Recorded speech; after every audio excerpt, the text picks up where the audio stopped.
वहीं राजस्थान हाईकोर्ट की एकल पीठ ने बसपा और भाजपा विधायक मदन दिलावर की याचिका निस्तारित कर दी है।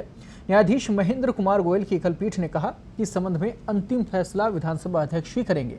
कोर्ट ने बसपा को इस संबंध में विधानसभा अध्यक्ष के सामने याचिका दायर करने के लिए कहा है। वहीं भाजपा विधायक मदन दिलावर की याचिका पर मेरिट के आधार पर सुनवाई कर फैसला करने के निर्देश दिए हैं। उधर राजस्थान हाईकोर्ट के साथ ही सुप्रीम कोर्ट में भी बसपा के 6 विधायकों के कांग्रेस में विलय मामले पर आज ही सुनवाई होगी। बसपा और मदन दिलावर के अधिवक्ताओं ने भी 17 अगस्त को राजस्थान हाईकोर्ट द्वारा फैसला लिखाए जाने का हवाला देते हुए सुनवाई टालने का भी आग्रह किया था। आपको बता दें, जिसके बाद में सुप्रीम कोर्ट ने मामले की सुनवाई 24 अगस्त तक टाल दी थी। गौरतलब है कि राजस्थान हाईकोर्ट की एकल पीठ ने बहस पूरी होने के बाद पक्षकारों से लिखित बहस या फिर अन्य कोई भी दस्तावेज पेश करने के लिए कहा। साथ ही स्पीकर से आग्रह किया था कि जब तक अदालत का फैसला नहीं आ जाए तब तक वे इस मामले में विजय सिंह की जो शिकायत अर्जी है उसको तय ना करें। तमाम जो स्थितियां थी उसको लेकर अब बसपा विधायकों के मामले में याचिका निस्तारित हो गई है। अंतिम फैसला विधानसभा अध्यक्ष करेंगे। हाईकोर्ट ने ये निर्देश दिए हैं।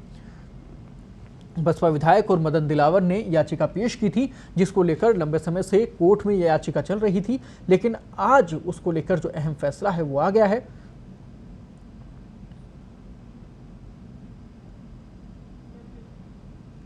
और इस अहम फैसले में बसपा विधायकों के मामले में याचिका निस्तारित कर दी गई। पूरी खबर पर ज्यादा बातचीत के लिए हमारे सहयोगी कमलेश इस वक्त जुड़ गए हैं। कमलेश, बड़ा फैसला यहां पर है। बिल्कुल सही कह रहे हैं कमलशंकर, ये बड़ा फैसला इसलिए भी है क्योंकि एक बार फिर से कोर्ट ने ये मान लिया है कि जो विधानसभा अध्यक्ष होता है उनका ही फैसला सर्वोच्च होता है। कोर्ट ने सुप्रीम कोर्ट के पुराने फैसलों का हवाला कर देते हुए कहा है कि विधानसभा अध्यक्ष इस मामले पर 3 महीने में अपना फैसला सुना दे। यानी कि जो बसपा के जो मदन दिलावर है उनकी जो 16 सितंबर वाली जो एप्लीकेशन थी, जिसको कि 22 तारीख को कोर्ट ने 22 जुलाई को निस्तारित कर दिया था, उसी को ध्यान में रखते हुए फैसला करे। और साथ में बसपा को भी ये छूट दी है कि वे चाहें तो इस मामले पर नई एप्लीकेशन कोर्ट में विधानसभा अध्यक्ष के सामने दाखिल कर सकते हैं। दोनों पर सुनवाई करे विधानसभा अध्यक्ष और उस पर फैसला करे मेरिट के आधार पर, यानी गुण अवगुण के आधार पर फैसला करना है। दरअसल पहले जो याचिका दायर खारिज की गई थी उसको केवल तकनीकी आधार पर खारिज किया गया था। जी बिल्कुल कमलेश, और लंबे समय से मामला भी खिंच रहा था। इसको लेकर पहले भी स्पीकर जो थे वो नाराजगी जता चुके थे। उन्होंने कहा था कि कहीं ना कहीं अधिकार वाली जो बात आ रही थी दोनों ही पक्ष की तरफ से, कि कहीं ना कहीं अधिकारों के हनन की बात यहाँ पर उठी थी।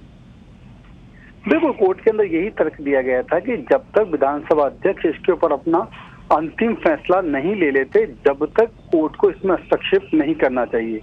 विधानसभा अध्यक्ष हो, चाहे कांग्रेस हो, चाहे बसपा के एमएलए हो, उन तीनों ने इसी बात को रखा था कि अभी तक विधानसभा अध्यक्ष ने इस मामले पर फैसला नहीं किया है। विधानसभा अध्यक्ष ने इस याचिका को खारिज किया है केवल तकनीकी आधार पर। ऐसे में जब तक विधानसभा अध्यक्ष इसको गुण अवगुण के आधार पर खारिज नहीं कर देते हैं, उनको इस मामले के अंदर कोर्ट को दखल नहीं देना चाहिए। जी बिल्कुल कमलेश, और इन सब के बीच में अब सुप्रीम कोर्ट पर भी नजरें टिकी हुई हैं। बिल्कुल कृपाशंकर, ये मामला आज सुप्रीम कोर्ट में भी लंबित था। दरअसल जब ये मामला पिछली तारीख को लगा था, 17 तारीख को, तब यही कहा गया था कि क्योंकि हाईकोर्ट में फैसला लंबित है, इसी वजह से कोर्ट इस मामले को टाल दे। इसे 1 सप्ताह के लिए टाल दिया गया था। अब सुप्रीम कोर्ट के अंदर 2 संभावनाएं बनती हुई नजर आ रही है। या तो बसपा जो मदन दिलावर है, भाजपा के एमएलए, उनकी जो एसएलपी है सुप्रीम कोर्ट में, उसके अंदर वो अमेंडमेंट करें हाईकोर्ट के फैसले का हवाला देते हुए, या फिर वो पुरानी वाली याचिका को वापस लें और नए सिरे से एसएलपी को दाखिल करें। ये संभावनाएं सुप्रीम कोर्ट में नजर आ रही है। जी शुक्रिया कमलेश तमाम जानकारी के लिए। तो आपको बता दें कि अंतिम फैसला विधानसभा अध्यक्ष करेंगे। हाईकोर्ट ने निर्देश दिए हैं। बड़ा फैसला इसे माना जा रहा है, और इसलिए भी क्योंकि लंबे समय से इसको लेकर सुनवाई चल रही थी और विधानसभा अध्यक्ष और हाईकोर्ट का जो पूरा मामला था, इसमें क्षेत्राधिकार की बात भी यहाँ पर सामने आ रही थी। और बसपा विधायकों की जो याचिका थी उन सब के बीच में ये बेहद महत्वपूर्ण था कि ये पक्ष किस ओर जाता है, ये फैसला किस ओर जाता है, और यहाँ अधिकार क्षेत्र की भी बात भी थी। और ऐसे में आज का जो फैसला है ये बड़ा फैसला है, कांग्रेस के लिए राहत की खबर है। उन सब के बीच में अब स्पीकर के पास में वापस से ये जो पूरी स्थिति है, क्योंकि याचिकाएं निस्तारित हो गई हैं, तो अब स्पीकर को कार्रवाई के निर्देश यहाँ पर दिए गए हैं।